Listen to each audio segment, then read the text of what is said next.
দেখো বন্ধুরা, আজকে করব একটু নিরামিষ আলুর দম। তো তার জন্য আমি যেরকমভাবে করি একটু শেয়ার করছি। প্রথমে একটু এই যে এতটা মতো একটু 5 ফোড়ন দিচ্ছি, একটু শুকনো লঙ্কা দেব ভেঙে ভেঙে, আর যেটা দেব একটু তেজপাতা দেবো। দেখো এটা তো অনেকেই অনেকভাবে করো, কিন্তু আমরা অ্যাকচুয়ালি এই ছোটো আলুর দমটা এই শীতকাল এসছে তো এখন একটু আমরা এই নিরামিষ করে করাটা বেশি ভালো লাগে। এই দেখো, আর এই এক চুটকি মতো এই এতটা মতো আমি হিং এই যে দিয়ে দিলাম।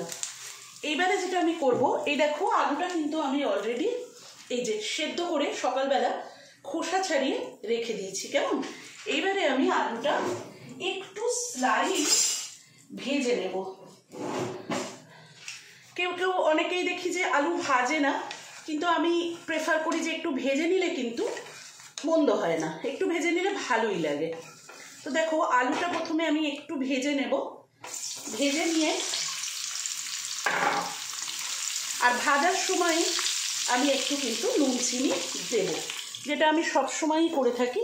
এই এতটা পরিমাণে নুন, দেখো এতটা পরিমাণে নুন আর একটু চিনি, এটা দিয়ে কিন্তু আমি আলুটা ভাজবো। এই এতটা পরিমাণে চিনি আর একটু কম দিই, এই দিয়ে কিন্তু আমি আলু তো আমার সেদ্ধই করা আছে। তো আমি তেজপাতা, 5 ফোড়ন, শুকনো লঙ্কা দিয়ে আলুটা আমি খুব ভালো করে ভাজতে বসিয়ে দিলাম। এটা একটু ভাজা ভাজা হোক, তার মধ্যে আমি দেখো এই টমেটো আর কাঁচা লঙ্কা এটাও কিন্তু আমি এখন ছেড়ে দেবো, পরেও কেউ ছাড়তে পারে, সে যার যেরকম অভিরুচি। আমি কিন্তু এখনই ছেড়ে দিচ্ছি, তাতে মনে হয় না কিছু অসুবিধা হবে। টমেটোটা ওই আলু ভাজা হতে হতে একটু নরম হয়ে যাবে, আর ঢাকা দিয়ে দিয়ে ভাজলে বন্ধুরা সব জিনিসটাই খুব সুন্দর নরম হয়ে যায়। এর জন্যই আমি যে কোনো কিছু ভাজতে যখনই বসাই না, তখনই আমি চেষ্টা করি একটু করতে, তোমার টমেটো বলো, কাঁচা লঙ্কা বলো দিয়ে নুন মিষ্টি দিয়ে আলুটা ভাজতে তো বসিয়ে দিলাম, দেখতে পাচ্ছ। এবার যেটা করছি পর্যায়ক্রমে তোমাদেরকে বলতে থাকছি কি মশলা। দেখো বন্ধুরা, আমার আলুটা কিন্তু এই যে দেখতে পাচ্ছ আশা করি ভেজে তোলা হয়ে গেছে। এবারে দেখো আমি যে মশলাটা দেব, সেই মশলাটা হচ্ছে আদা বাটা, আশা করি দেখতে পাচ্ছ আদা বাটা, জিরে বাটা, ধনে গুঁড়ো, লঙ্কা গুঁড়ো, হলুদ গুঁড়ো। এইবারে আমি এই মশলাটা এখানে দিয়ে, এগুলো সকলেই করো, তবুও আর কি আমি যেরকমভাবে করি মনে মনে যে একটু শেয়ার করি তোমাদের সাথে। সকলেরই তো রান্না ধরো একটু ভিন্ন ভিন্ন হয়েই যায়, যেটা বারবারই বলি, সকলের হাতে সেই রান্নাটা একটু চেঞ্জ করে যায় একই রান্না হলেও। এই দেখো এবার আমি ভালো করে, আশা করি ক্যামেরায় কড়াটা দেখতে পাচ্ছ, এই যে আমি ভালো করে এইবারে মশলাটা কিন্তু কষতে থাকবো। আর প্রসঙ্গত উল্লেখযোগ্য বন্ধুরা, যখন আমি তেল দিয়েছিলাম, তেলের মধ্যে কিন্তু আমি বলেছি কিনা আমার মনে নেই, আমি আরেকবার বলে দিচ্ছি, আমি কিন্তু ঘি একটু মিক্স করেছি। আর তারপর তো যা যা ফোড়ন দিয়েছি তোমাদের পরপর দেখালামই, তোমাদের সামনেই দিলাম। কিন্তু তেলটা যখন বসিয়েছিলাম আমি কিন্তু তখন একটু ঘি মিক্স করেছিলাম। দেখো মশলাটা আমার খুব ভালো করে কষা হোক।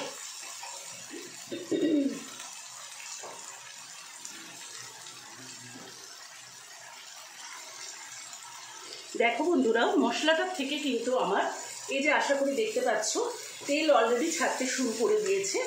আমি এরকম জল দিয়ে দিয়ে মশলাটা তো কষছিলাম, দেখো আমার অলরেডি মশলাটা কিন্তু কষা কষা হয়ে গেছে। তখন আমি যেটা করি, এবারে আলুগুলো দিয়ে দিলাম। আলুগুলো দিয়ে আমি আর একটু নাড়াচাড়া করে, আর আমরা না বন্ধুরা সমস্ত কিছু একটু গ্রেভি পছন্দ করি। এই অবস্থায় ধরো যারা একটু শুকনো শুকনো আলুর দম পছন্দ করো, তারা একটু এই অবস্থাতেই ঘি দিয়ে একটু সামান্য জল দিয়ে নামিয়ে নিতে পারো। কিন্তু আমি দেখো এই যে মশলা ধোয়ার জলটা তো পুরোটাই দিয়ে দিলাম, দিয়ে এবারে আমি আর একটু সামান্য জল দেব, দিয়ে আমি একটু আলুর দমটা আমরা একটু গ্রেভি গ্রেভি খাই। আর দেখো এই শীতকালে এই নতুন আলু পরোটা দিয়ে খাও, লুচি দিয়ে খাও, বা এই বাসন্তী পোলাও, ফ্রাইড রাইস দিয়েও কিন্তু এই নিরামিষ আলুর দম খুবই ভালো লাগে। পেঁয়াজ রসুন দিয়ে যে করি না তা না, কিন্তু আমার ব্যক্তিগতভাবে বা আমাদের ব্যক্তিগতভাবে না নিরামিষ আলুর দমটাই বাড়িতে বেশি করি, পেঁয়াজ রসুন দিয়েও হয়। আর একটু যেগুলো এরকম বড় বড় আলু আছে সেগুলো একটু খুন্তি দিয়ে ভেঙে দিলেই হয়ে যাবে। আবার কিন্তু এই ছোটো আলুর মধ্যে যেগুলো বড় সাইজ সেগুলো কিন্তু ভালোই লাগে খেতে, মন্দ লাগে না। তো দেখো এইবারে আমার কষা আলু দিয়েও বেশ হয়ে গেছে, সবই তো দিয়ে দিয়েছি, তোমাদের সাথে সবই শেয়ার করলাম। এইবারে যেটা করবো, আমি এই বাটিটাকে যেহেতু তেল দিয়ে করেছিলাম, তেলটা লেগে আছে, এবারে আমি জল একটু দিয়ে দেবো।